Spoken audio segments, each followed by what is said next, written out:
So you're doing Maddening, and you want to know which units to invest in. So I haven't used all of the units because I'm still in my first playthrough and it's been 5 days since the game's been out. However, I can recommend at least a few units to invest in based on what I've found to be useful, and also I can kind of recommend against running certain units. So 2 units that you want to invest in right out of the gate. You definitely want to invest in Alir because this is a forced deploy. So if you just have a unit that's terrible and low level, that's bad, right? You want Alir to be at least kind of good. So Alir isn't a bad unit. Alir's actually a good unit, but you want to invest in Alir for sure. The second unit would be Chloe. Why do you want to invest in her? Well, for starters, she's your first flyer, and she's also a very solid killer. Like, she just like kills everything. You can see the weapons she has. Javelin is one of her best weapons, and an upgraded Steel Lance is also really good. The upgraded Steel Lance is good, and this is a Maddening run. I'm on chapter 16. It's still good. So I upgraded this thing really early, and it's still killing things, doubling, and just like nuking enemies. She's also really good at killing mages and archers. All Pegasus Knights are, because they can fly around enemies. They can be out of bounds and hit things. They tend to double, so their strength is usually high enough to just kill an archer or a mage in a single round of combat. So supposedly her weakness is archers, which is true of every FE title. But if you position well, she can dive archers and kill them, and then your team can advance. Or she can dive a mage and kill it, and then your tanks can advance. And she's just always good, and she can even literally tank in the end game. At least in the middle game. I'm approaching the end game. She can tank hits, she can pull enemies. She can become a Griffin Knight and use stabs, which is insane, because then she can do damage plus utility on a flying frame, meaning that she is on a flying unit. So these 2 units, I would say, are guaranteed. Like, you should always run these. There's never been a mission where I didn't run Chloe. She's really good. Alright, so other starting units to invest in? Potentially Anna. I need to do another playthrough where I run Anna. So Anna's a weird unit because she's an axe fighter. She actually has decent health. You get her at level 5, so you have to, if you want to run Anna, you have to invest in her early, but the upside of Anna is this. So whenever she kills an enemy, she trigger percent equals luck, where she gets 500 gold. Now she's level 5 still, she hasn't leveled up once, but I was able to get her a luck +2 ring. But if you can get her luck to like 10 to 20%, like 10 to 20, that's a 10 to 20% chance of getting 500 gold per kill. And she's a backup, meaning that if you attack something, she'll combo it first if she's close. So one thing she could do is she could kill an enemy to try to trigger make a killing.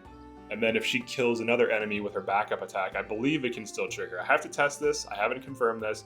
But if that's the case, and she can back up spam like last hit to get kills, and that can trigger make a killing, that could be huge. So this could potentially be really good. But you do have to invest in her early. And if you don't, it's hard to catch her up. And that's true for a lot of these units. Alright, so another kind of early unit. Lapis. She's pretty decent. If you want to invest in her, you can. She's like a sword fighter. You know, she's decent. She can become a sword master easily.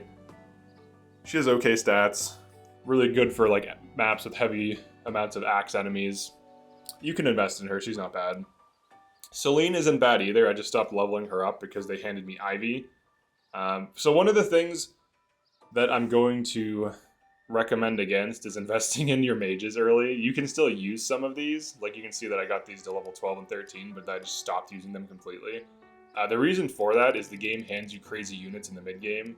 Like, Ivy is probably the best unit in the game, potentially, depending on how things turn out, but her stats are ridiculous. Look at her defense and res. This is a flying unit with magic. She kills almost everything she fights. And I got her speed +3, but she also has speed taker right now, and you can unlock this too. You get +2 speed each time you kill something when you initiate, and it lasts for the rest of the match. So she just gets faster and faster. And now this is from Lynn's ring, and you can put this on anyone, but I could unlock it on her pretty soon. She needs more SP. Actually, can I unlock it now? It's either 1k or 2k SP. SP is another thing. Like some units, when you get them, like when you're handed them, they just have tons of SP. So like some of these late game promotes, these late game promotes, these late game units, they just come with like 1,500, 1,000 SP. SP is used to unlock the skill inheritance thing, so it's kind of an important resource.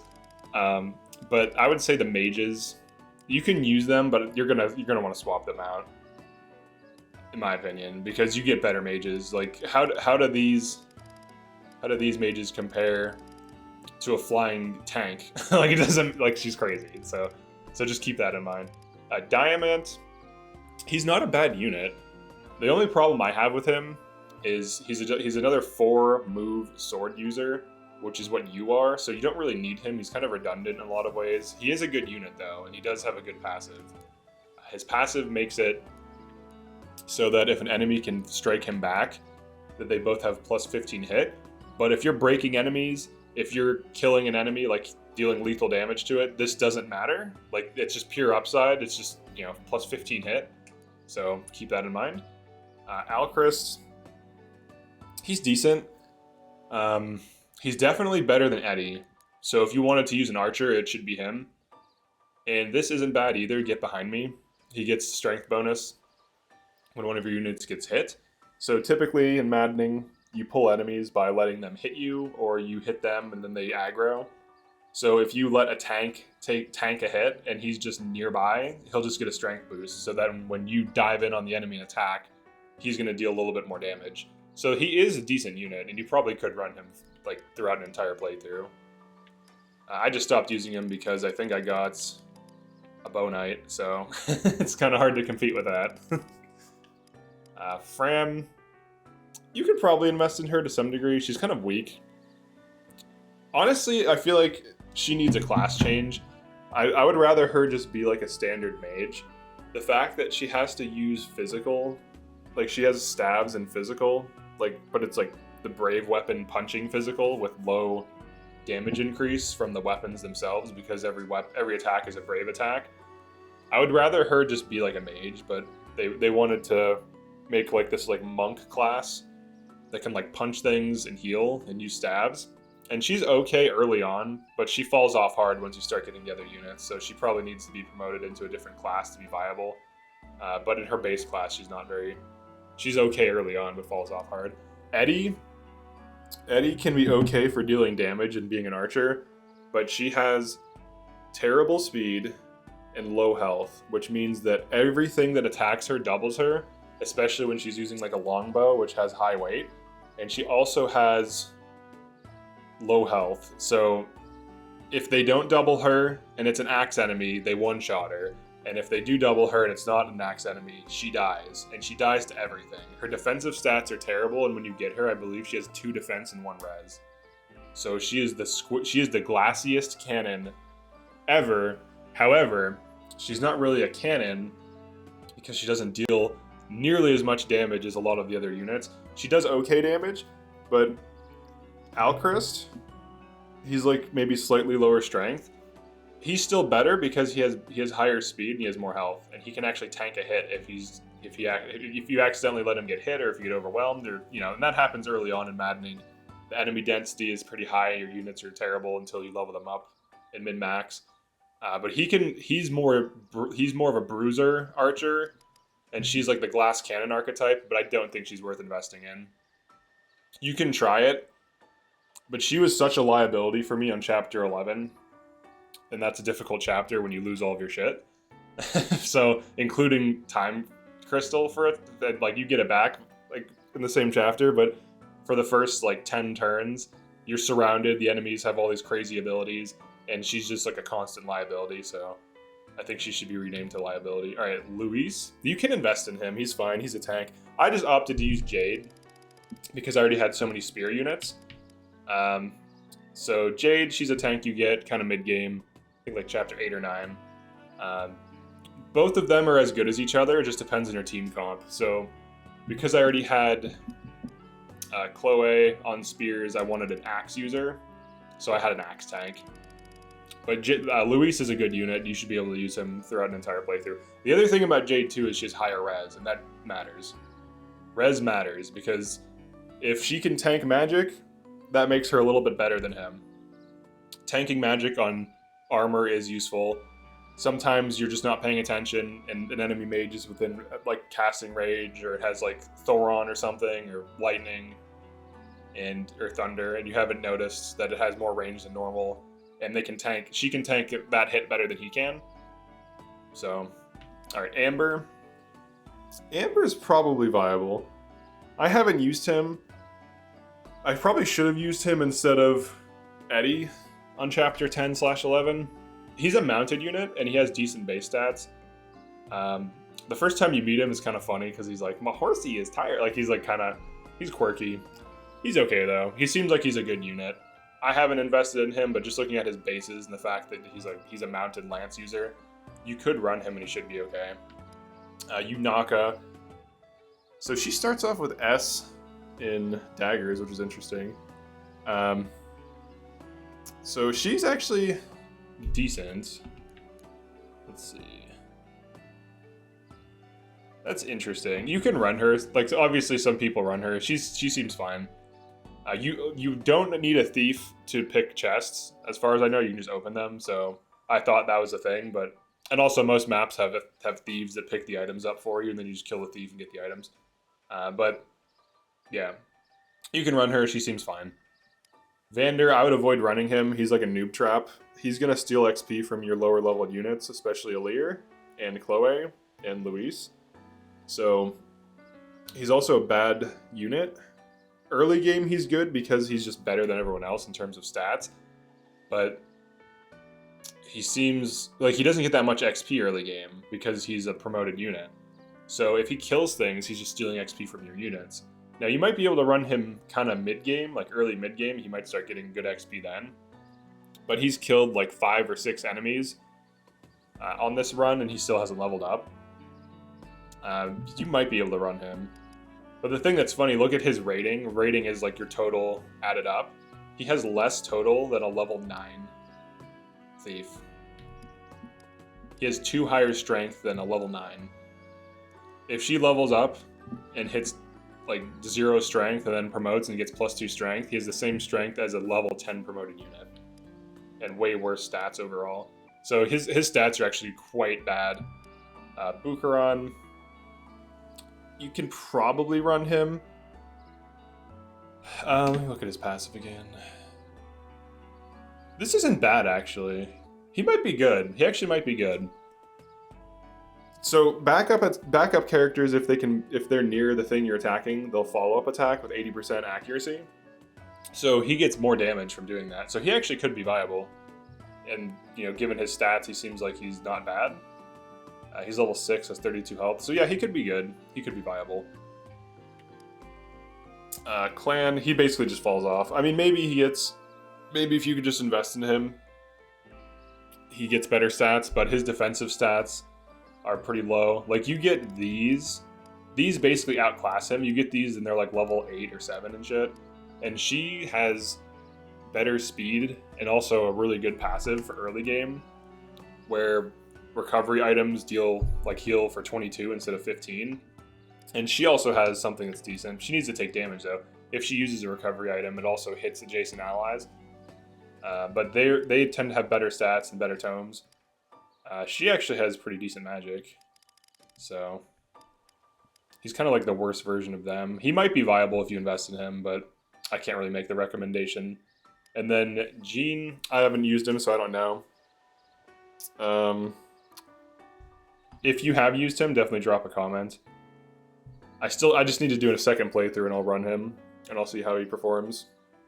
But this could be huge. Expertise could be huge if he has normal growths, and this is like extra growths because he starts out at level 1. So he's kind of like the initiate archetype, where it's like a low level unit that you need to train up. And because he's a healer, it'll be easier to train him up because he'll get XP from healing. But yeah, that's pretty much... Oh yeah, one more unit, Alfred. I did let Alfred die. He's still alive in the story. He's like a mounted unit that starts off with Sigurd. but he fell off hard for me, so I just let him die instead of like resetting, and then I just beat him up because I was planning on not using him anyways. And you can see the team I use for the most part. I did get the Dancer. Dancing is probably okay. I just don't like having units that are liabilities. So the fact that he's like kind of low speed, I'd rather just have other units that can do stuff. That's just how I'm used to playing the game. I'm not used to playing around a Dancer. Yeah, I mean, some of these units would be good to have them take 2 turns, like these two. These are my best units. They're so high level because they heal. Keep that in mind. It's not. I'm not feeding. I'm literally going on my way to feed like these, like everyone, like all of these. But staff users just get extra XP. So having staff users is massive. It's just free XP. But that being said, he might be good. If expertise is actually legit and it's not like terrible, he actually could be really good. And then Bucheron, same thing. And then Anna, same thing. So just because I haven't run those units yet doesn't mean they're bad. Anna easily could be good.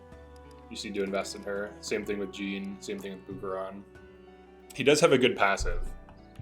He's a really good passive. You have to consider that there's builds that you can run that trigger chain attacks. So, and this is more for mid game, but there's dual assist. So I actually have it on Hortensia. So check this out. If unit is able to chain attack, unit will do so. When allies attack foes, unit could reach by moving 35% proc rate.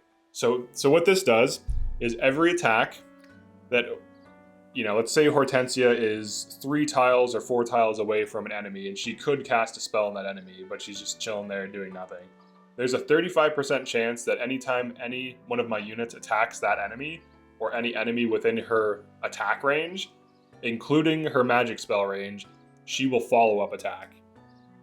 Like she'll do like the chip damage attack. So if you have this on a bunch of units, every time you attack something, you're just rolling this. So if you put this on Bucheron and position him well, and he has like a tomahawk or something, he could be really strong. The plus he does, so instead of dealing 4, he'd deal 6. And if you could get dual assist on him, it would extend his range even further. So you could potentially have this like crazy build of him like linked attack, you know, combo attacking things. And it's also easy to set up. Alright, so I actually have that on 2 units. You get it from Lucina. So you can see Alir has dual assist as well. So I have 2 units with dual assist. So if my team is close together and I just attack things, there's a 35% chance twice, because 2 units roll this follow-up attack, that even if they're nowhere near that enemy, if they could attack that enemy, they'll do the follow-up attack, like the extra attack. So if you can get dual assist on a bunch of units, that could be pretty huge just for like chipping enemies down. But yeah. Oh yeah, she has dual assist as well, I forgot that. So I actually have it on 3 units right now, which is crazy. And also on backups, like a lot of them are backups. So we have 2 backups. I'm gonna get her dual assist, I'm sure. I got her this though. Speed +2 attack. But yeah, that's it for this one. I'm not gonna talk about mid-game units because honestly, a lot of them are just really crazy out of the gate. I can reference them, I guess, really quickly. So Ivy, you should use her. She's insane. Fagato, he's really good. Marin's really good. Tamara's decent. You can run her if you want to. She's just like a good spear bruiser. She definitely doesn't have mobility, but sometimes that's like a bad thing if enemies have mobility counters. But I don't think it's very common. Jade is pretty good, but you don't have to use tanks if you don't want to. Panetta is pretty good. She's really good. Hortensia, she's decent. I think I need to get her HP +7, and then I think she'll be good. Because she just has low HP, so she can't tank a hit, but she does have okay... She has insanely high res, and she's basically supposed to be a healer. But if you can get her magic up, she can deal magic damage. But any flying unit's good for the most part. Kagetsu's decent. Sadal's a dancer, so you could run him and he'll be good. Pandreo, he's pretty good. Bune, I think that's how you say his name. He's decent. I don't like him because he has low speed. He's not bad though. He's a great knight. But I find that units that tank that have like kind of low res tend to die. So like if we look at Jade, her res is 10, and she also can wait to get more res. So she has a little bit higher res and higher defense. And then who else? Zelkov, he is good. I just don't use him. He starts out at level 17, and you could easily get him to like level 20 and then promote him, so you have a max promote. Or you could just promote him right out of the gate and he'll be good. But yeah, that's all the starting units and some of the mid-game units. This is who I invest in. You don't have to run these if you don't want to, but I would recommend running these two, Chloe and Ivy. Like, I don't see why you shouldn't run them. They're just ridiculous. Ivy is probably a god tier unit at this point in time, from what I've observed. She's literally insane. Like, she's so good.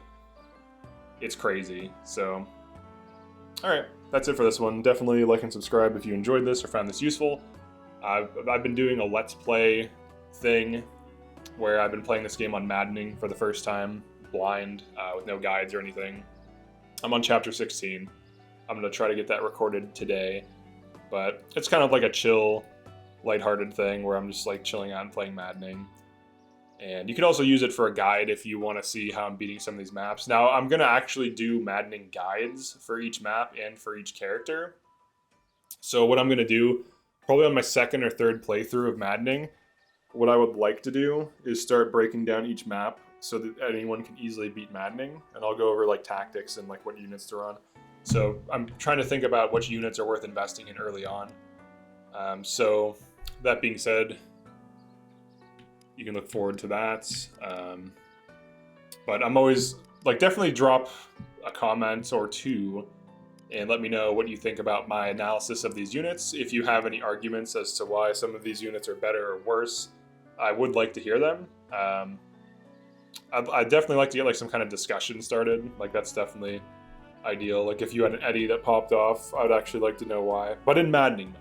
If you're playing hard mode, it seems like in hard mode this isn't the case and you can use anyone. So if you're playing on normal or hard, you can run anyone and you're fine, probably, from what I've observed. But in Maddening mode, you can still probably run anyone, but you have to understand the game and understand the maps and know like what's gonna happen, you know? Like, you have to know how to break down the maps. But yeah, that's it for this one. Peace.